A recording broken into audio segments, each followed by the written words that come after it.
La beauté séduit la chair pour obtenir la permission de passer jusqu'à l'âme.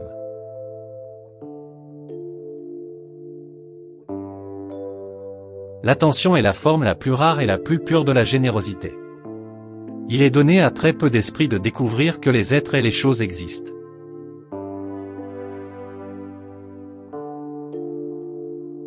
La beauté est la seule valeur universellement reconnue.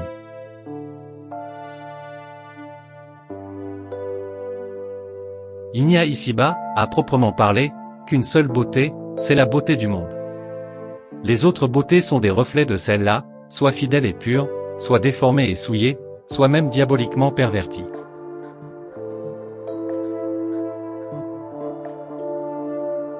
La beauté est un mystère, elle est ce qu'il y a de plus mystérieux ici-bas. Mais elle est un fait.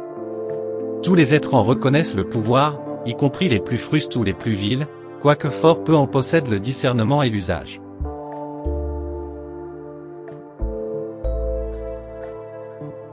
La vérité, c'est que l'esclavage avilit l'homme jusqu'à s'en faire aimer, que la liberté n'est précieuse qu'aux yeux de ceux qui la possèdent effectivement.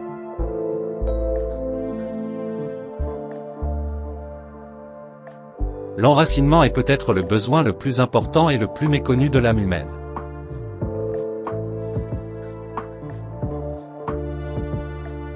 La force sociale ne va pas sans mensonge.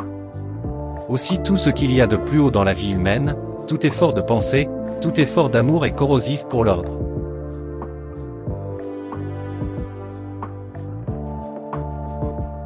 Le vrai critérium, pour la propriété, est qu'elle est légitime pour autant qu'elle est réelle.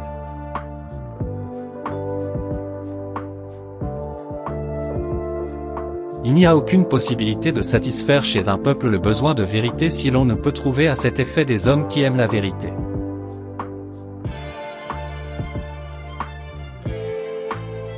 Le travail physique consenti est, après la mort consentie, la forme la plus parfaite de la vertu d'obéissance.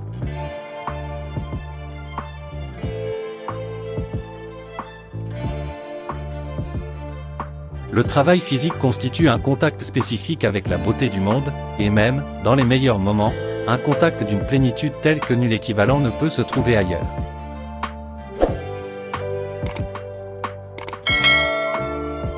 L'amour pur est cette force agissante, l'amour qui ne veut à aucun prix, en aucun cas, ni du mensonge ni de l'erreur.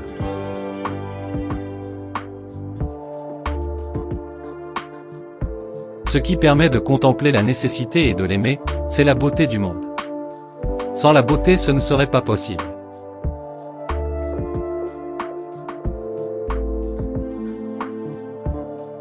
Le seul organe de contact avec l'existence est l'acceptation, l'amour.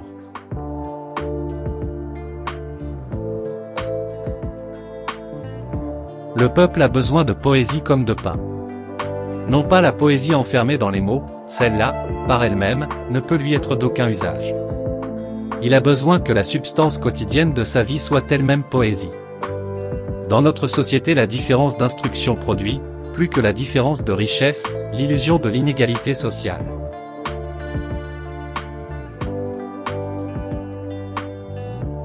Nous ne possédons rien au monde, car le hasard peut tout nous ôter, sinon le pouvoir de dire je. C'est cela qu'il faut donner à Dieu, c'est-à-dire détruire.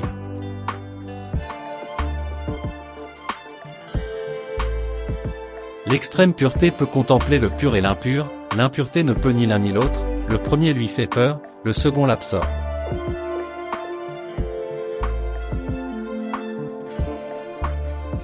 Les hommes n'imaginent pas qu'on puisse leur infliger les malheurs qu'ils trouvent tout naturel d'infliger à autrui.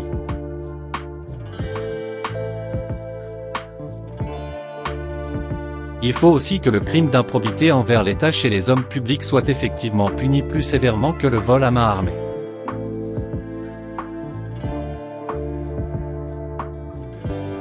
Tous les mouvements naturels de l'âme sont régis par des lois analogues à celles de la pesanteur matérielle. La grâce seule fait exception. Deux forces règnent sur l'univers, lumière et pesanteur.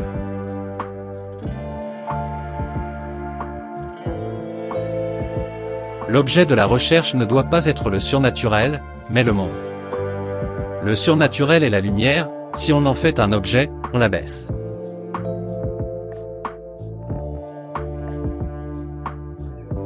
Il faut éliminer le malheur autant qu'on le peut de la vie sociale, car le malheur ne sert qu'à la grâce et la société n'est pas une société d'élus. Il y aura toujours assez de malheur pour les élus.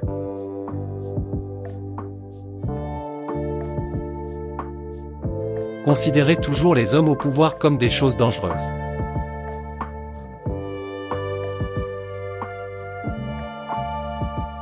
Dieu ne peut être présent dans la création que sous la forme de l'absence.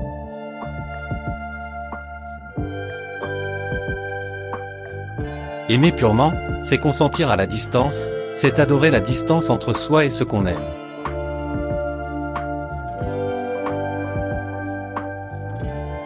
C'est un grand danger que celui d'aimer Dieu comme un joueur aime le jeu.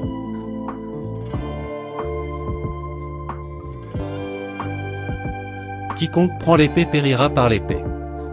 Mais quiconque ne prend pas l'épée, ou la lâche, périra par la croix.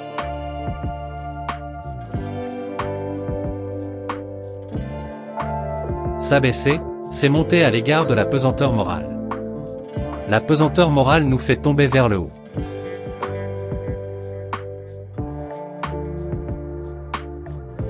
La création est faite du mouvement descendant de la pesanteur, du mouvement ascendant de la grâce et du mouvement descendant de la grâce à la deuxième puissance.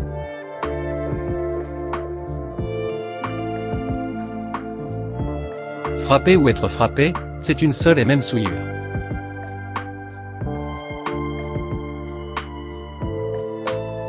Être orgueilleux, c'est oublier qu'on est Dieu.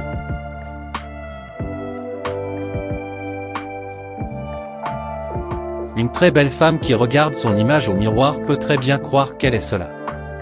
Une femme laide sait qu'elle n'est pas cela.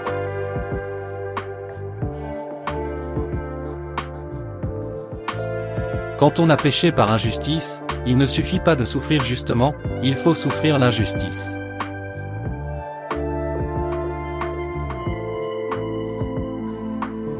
Le mal est à l'amour ce que le mystère est à l'intelligence.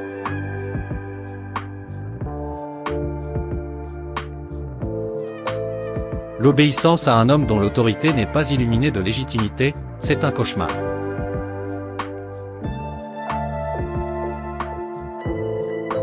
Il faut se déraciner. Couper l'arbre et en faire une croix, et ensuite la porter tous les jours.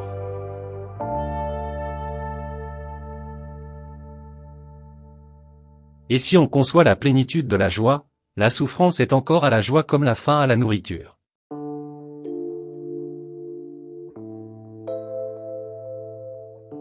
L'amour est un signe de notre misère.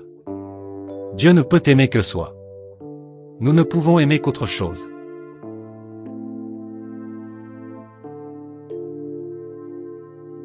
Pour se rendre invisible, n'importe quel homme n'a pas de moyen plus sûr que de devenir pauvre.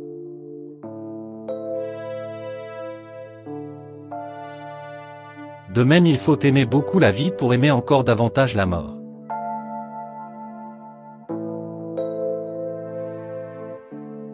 La charité qu'il faut faire à un pauvre affamé est de lui donner un morceau de pain, la charité qu'il faut faire à un riche repu est de lui demander un morceau de pain.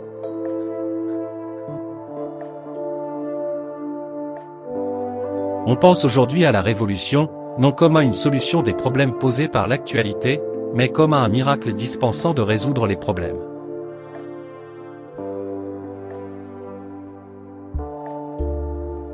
L'amour instruit les dieux et les hommes, car nul n'apprend sans désirer apprendre.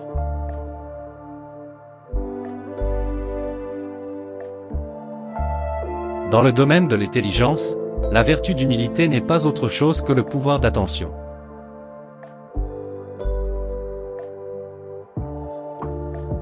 Quand on rentre en soi-même, on s'aperçoit qu'on possède exactement ce que l'on désirait.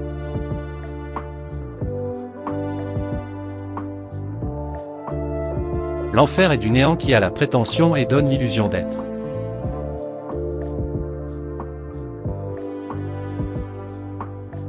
Dieu et l'humanité ressemblent à deux amants qui, ayant fait erreur sur le lieu de rendez-vous, ne se rejoignent jamais.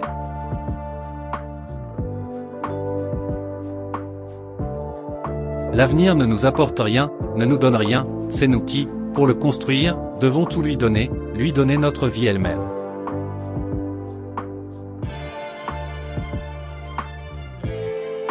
Ce monde est la porte d'entrée.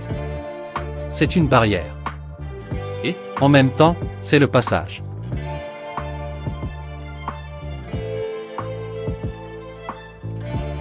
La beauté, c'est l'harmonie du hasard et du bien.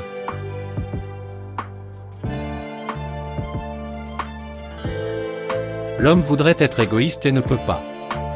C'est le caractère le plus frappant de sa misère et la source de sa grandeur.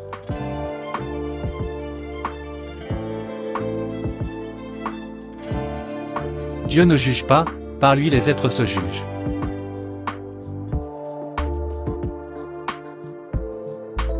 J'ai eu soudain la certitude que le christianisme est par excellence la religion des esclaves, que les esclaves ne peuvent pas ne pas y adhérer, et moi parmi les autres.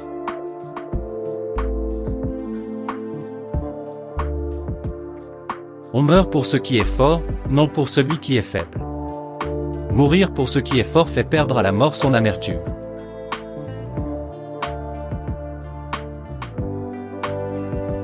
Accepter le mal qu'on nous fait comme remède à celui que nous avons fait.